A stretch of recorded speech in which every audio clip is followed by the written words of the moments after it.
G'day, my name's Rob and I'm a windscreen guy, and welcome back to the channel. Today we're going to enlighten a little bit more on the chrome lock strip and the tools we use to get it in, a little bit more. The sealers we use, the sealers you can use and can't use, just the facts about the sealer for rubber glazed windscreens. Also direct glazed windscreens with urethane. So I'll enlighten you a bit more about that. But so might as well get ahead on the channel.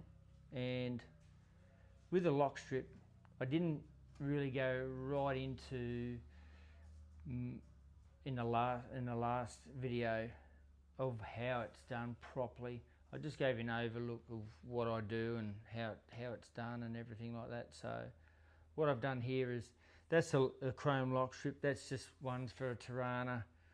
I think they're the same as Gemini, I'm not sure. And LC and LJ Tiranas, I think they're all the same. Don't correct me if I'm wrong. Let me know in the comments below. But yeah, so anyway, first, there's a little vid that will be after this little bit, and we'll put that chrome lock strip in and I'll show you how it's done. But the tool we use is an equalizer. That's the brand, and it's a multi-head, how could you say, multi-head, and you can change the heads on them to the desired lock strip tool. Lock strip for the tool that you're using. So as you can see, that one there, that one's a bit smaller, that one's a bit bigger, that one's in between the last two I just showed you, and I really haven't used that one. I don't know what it's for. I've never really needed it, so, but the other side I use a fair bit. So on chrome lock strip for Valiants and wide, I'd always use that one. There, as you can see, it's a little bit wider. So, and then for Tiranas, Geminis and things like that, I'd use that one. So that just gives you an overlook on that tool. When you use the tool, make sure you tape up, make sure you do all those things, the safety, so you don't scratch paint, everything like that. Make sure you seal it before you put the lock strip in. It's harder to put the nozzle in afterwards.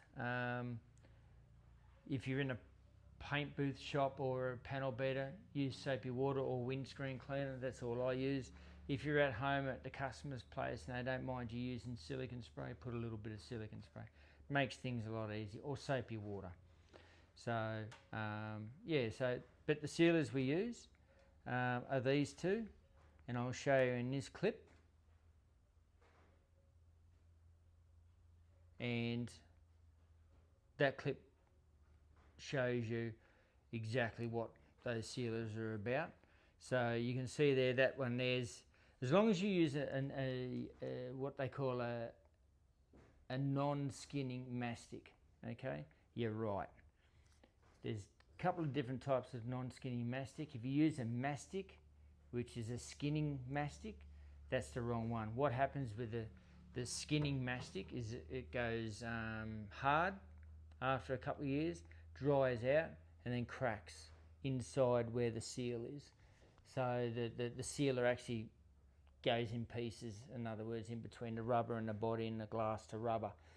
So, and then water gets in, and then it starts leaking. So the quickest I've seen it leak is probably 2 years. The longest is about probably 8 years before it starts leaking, only because it starts cracking, carrying on. And in this video,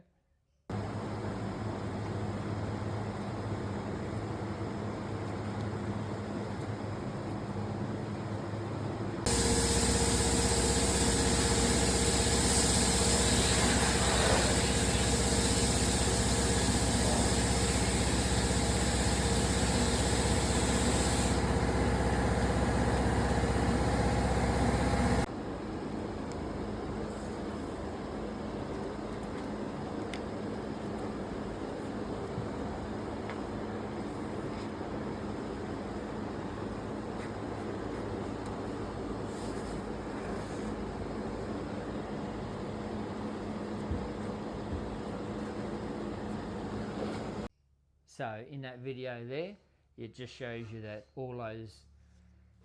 that was the wrong sealer to use in that job, in that rubber glaze job. So I would never use that seal. I've come across a lot like that. It's a lot easier to clean up. It doesn't ooze as much, but yeah, it's the wrong sealer to put in. You don't want your car leaking, especially if you spent 30 to 50 grand on a paint job, paint and panel and everything like that. You don't want it leaking and rusting again. So the best ones to use is the Bostik and the VTech. I use the VTech now only because it's not as runny, it's not as tacky, and it doesn't ooze out as much as what that one does. That one keeps on oozing out for ages, and that's all we had at one stage. But I always used to say to people, look, unfortunately, it's just what it is. I can't do anything about it. It's just the products we've got in Australia.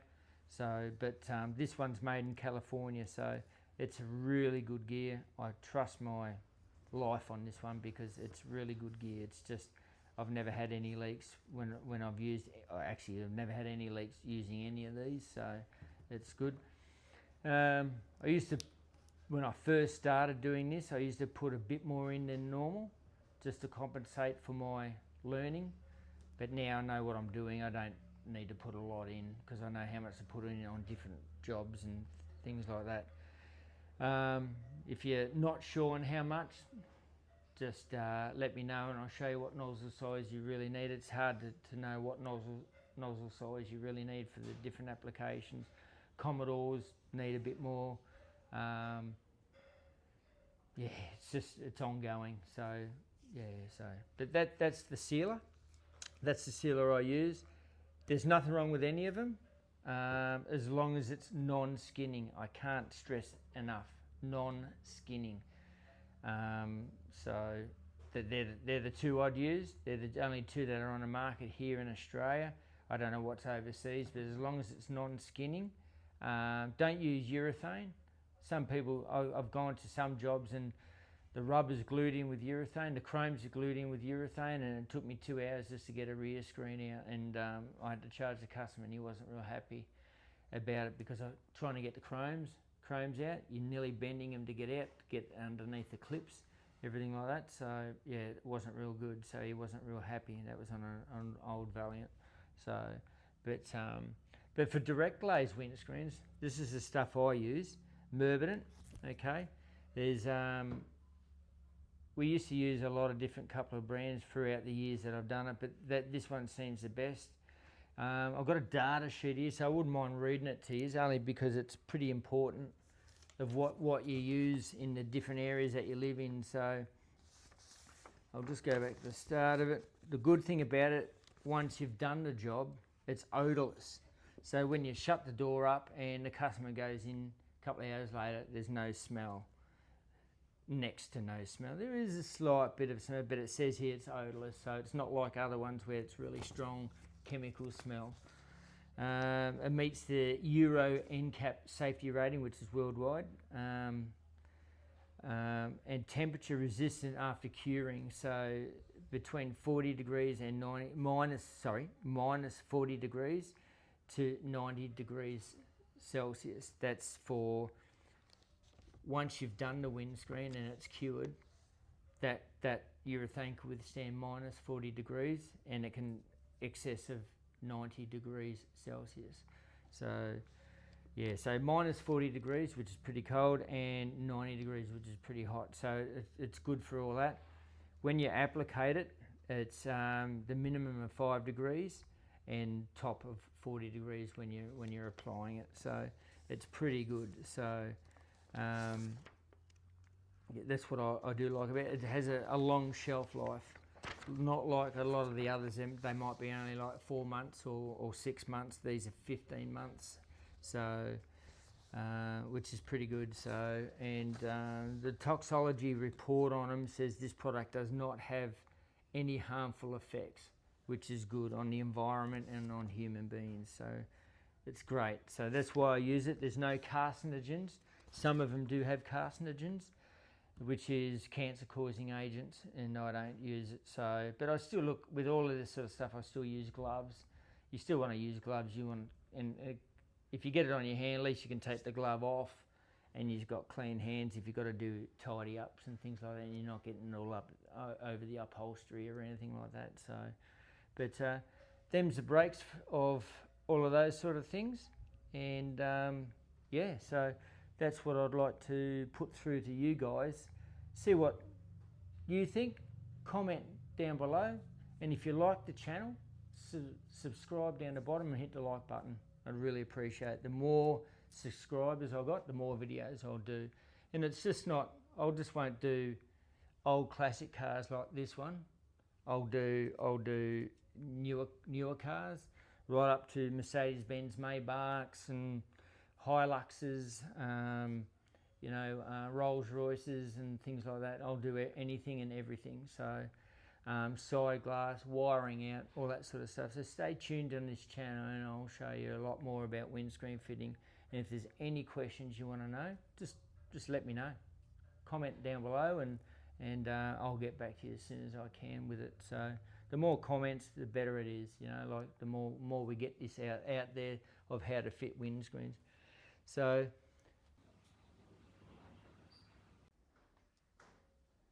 okay, so what I normally do here now is I run the tool, the lock strip tool. As you can see, the lock strip tool made by Equalizer. I run it in there and just put it in there just so it stretches it out a little bit, so it's a little bit easier to put the lock strip in. So I'll put some tape around that before I do, but just do that a couple of times and that'll help put the lock strip tool in. So we'll go and get some tape and we'll tape that up. Right, as you can see, we're using this tool again. The good thing about this tool is that you can swivel it around, and you do have other attachments to it as well. Alrighty. Let's put this in. So you've got to get in between the flap of the rubber there and the other side on that side. So you've got to just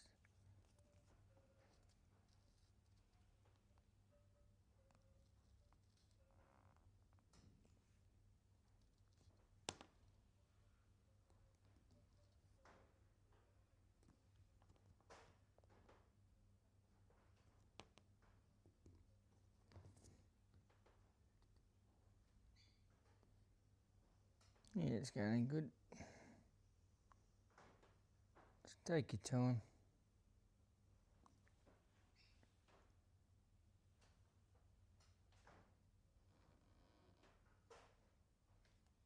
Alrighty, just going to miter that end.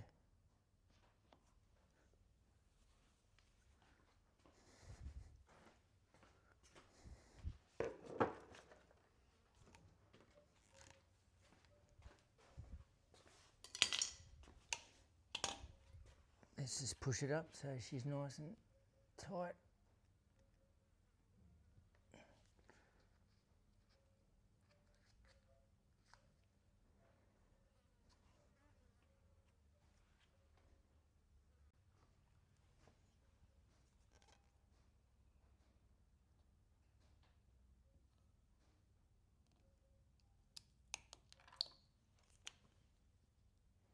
We'll just cut a little bit over so I can push in. Righto.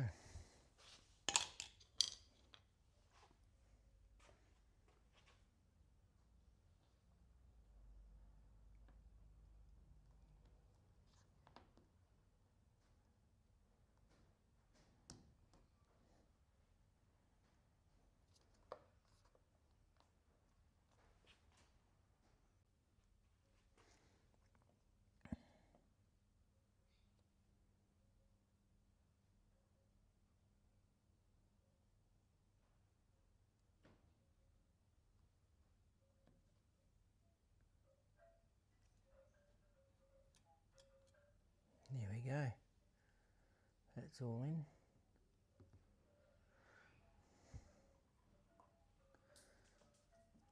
Take the tape off. And because I sealed this a fair while ago, it shouldn't ooze out anything any more than what it is now. A little bit on the glass to rubber. You can just see there, it's a little bit.